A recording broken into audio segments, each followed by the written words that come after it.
Hi guys, I'm back with another solo video. It is another Lawrence video, although I'm recording quite a few when Archie's napping and throughout the day, so I'm not actually sure when you'll be seeing these in terms of order. So this could be, you could be seeing like four other videos before this one. I know the first one I did, the first Lawrence one, the six reasons I love living in the USA, is definitely the first video that's gone out, because I know James is going to edit this one tonight, so that one's definitely gone out already, so you'll understand why I'm doing this. But just in case you've only just come to this channel or you missed that video for some reason, I'm at home obviously with Archie. He's a newborn, so he sleeps pretty much all day. Obviously wakes up for feeds and for playtime, etc. And I was just sitting there and I was like, I've done the housework. I've watched Friends as many times as I can watch Friends for the last month. He's asleep, so what do I do? And I just thought, well, I'm just gonna go and sit down and record a video and see what happens. James didn't even have a clue that I was gonna do this. So yeah, and I really enjoyed the first one on my own. It's a bit weird because James usually does the intros, the outros, mainly pauses, although I have started taking over the pausing a little bit.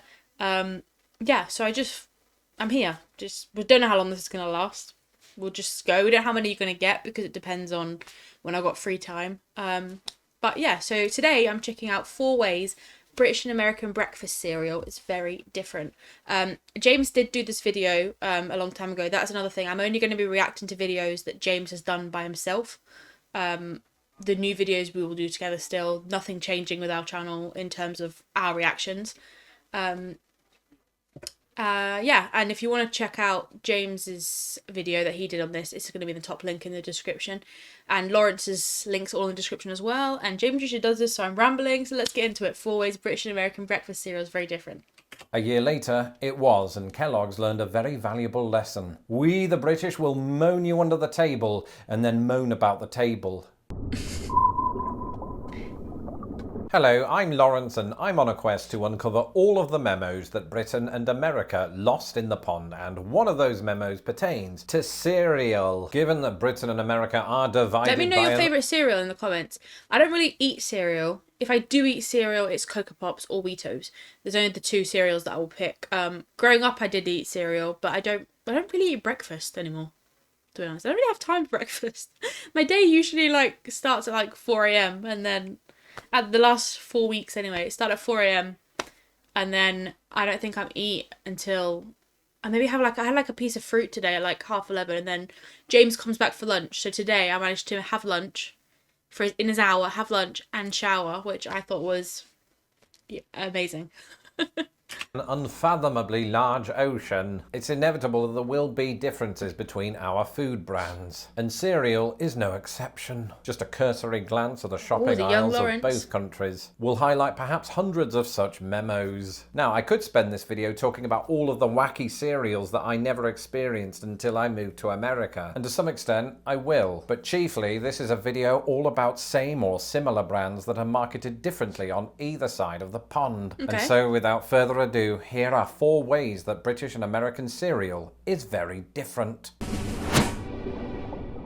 Honey Smacks. Honey Smacks is a Kellogg's cereal that I only encountered after moving to the United States, but there are several things worth noting. Firstly, Kellogg's, a multinational company that was founded in Battle Creek, Michigan more than a century ago, is very much as prevalent and influential in the UK as it is in the United States. But this sweet and puffed wheat breakfast cereal was first introduced to the American market in the early 1950s. Okay. Initially, it went by the name of Sugar Smacks, but was changed in the 1980s to Honey Smacks, presumably because the image of kids' teeth falling out was bad for optics. Yeah, I imagine that's not great.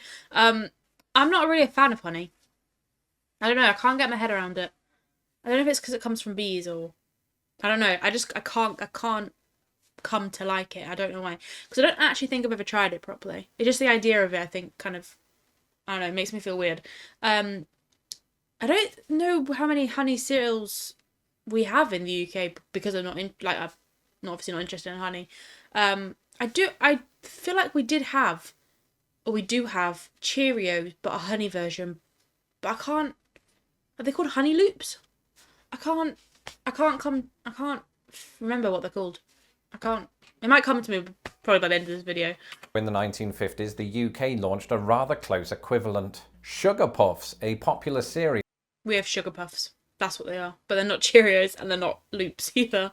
We had Sugar Puffs. To this very day. It was introduced by the British arm of another American company, Quaker Oats, in 1957, only for the company Big Bear Limited to acquire the company in 2006. And beside the obvious similarities between the edible product inside both boxes, Honey Smacks and Sugar Puffs have two other key things in common. Firstly, like Honey Smacks, the Sugar Puffs brand no longer contains the word sugar, having transitioned to Honey Monster Puffs in 2014. Now, to be fair, this was a reasonable move. I mean, I wouldn't want to be held responsible for the state of British teeth either. And secondly, both cereals incorporate some sort of colourful animal as their oh-so-lovable mascot. On the front of a box of Honey Smacks, you'll find Diggum Frog, while the Honey Monster has long been the face of the UK equivalent. And it can't be emphasised enough that both are missing one very pertinent facial feature: teeth. Who said that subliminal advertising was dead? And speaking of mascots, that brings us on to this.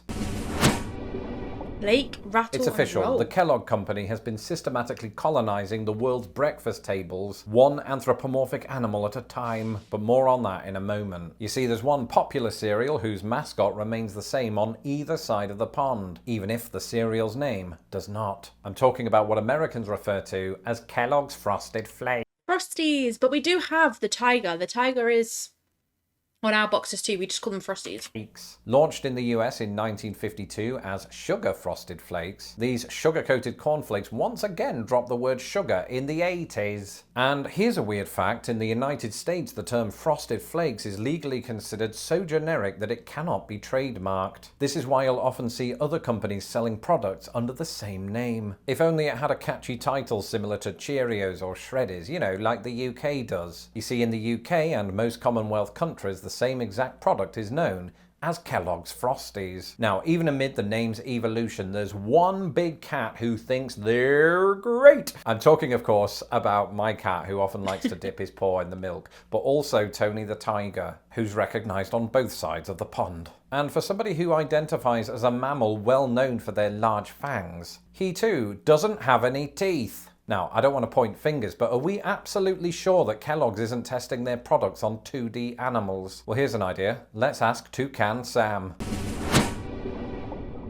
Of course, there are some Kellogg's products that bear the same name in both Britain and America. For example, Bran Flakes, Corn Flakes, Special K, and Fruit Loops. And despite the fact that Fruit Loops sound more like a half-open packet of hard candy that you found down the back of the sofa after a long and particularly warm summer, they are in fact a breakfast cereal eaten by actual humans and children. But in Britain and America, the major difference is not the words on the box, but its contents. In America, since the 90s, a standard box contains crunchy loops of 6 different colours: red, orange, yellow, green, blue and purple. However, in the United Kingdom, owing to a lack of natural colourings, yellow, red and blue loops are omitted. Now, America, before you start calling the British Embassy, just know that our loops are bigger, so crisis averted.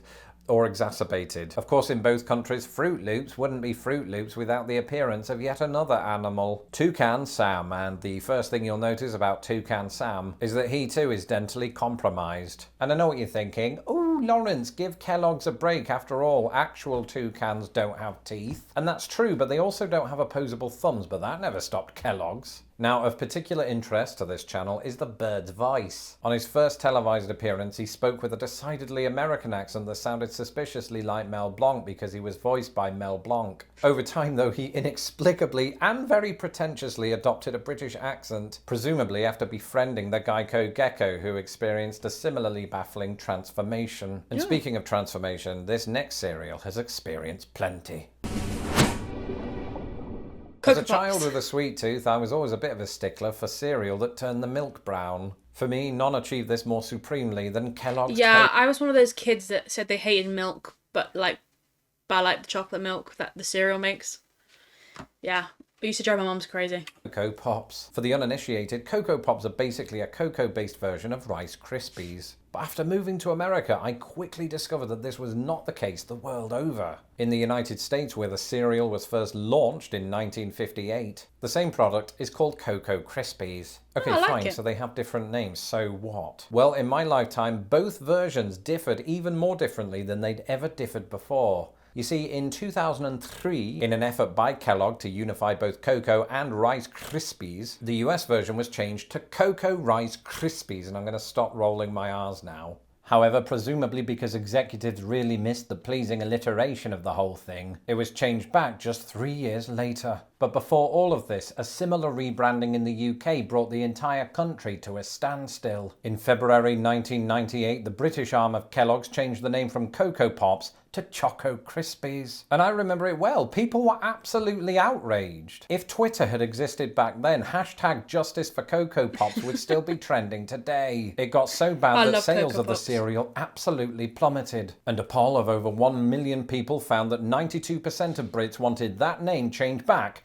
to Coco Pops. A year later, it was, and Kellogg's learned a very valuable lesson. We, the British, will moan you under the table and then moan about the table. As for this particular cereal's mascots, they're quite different on either side of the pond. Throughout my lifetime, the animal on the box in Britain has been, and continues to be, Coco the monkey. In fact, during the 90s, he also adorned the boxes of America's version. But today you'll find Snap, Crackle and Pop, the decidedly human faces of Rice Krispies. And you know, me being me, I couldn't let it slip by that both sets of mascots do in fact possess a complete array of pearly white teeth, suggesting two things. Number one, Kellogg's undeniably shows favoritism toward primates. And number two, these mascots have clearly never eaten Coco Pops. That's it for this episode. Let me know in the That was a good one. The good thing about cereal, I think, is that I feel like I've eaten cereal at like dinner or lunch more than I have at breakfast in my adult lifetime.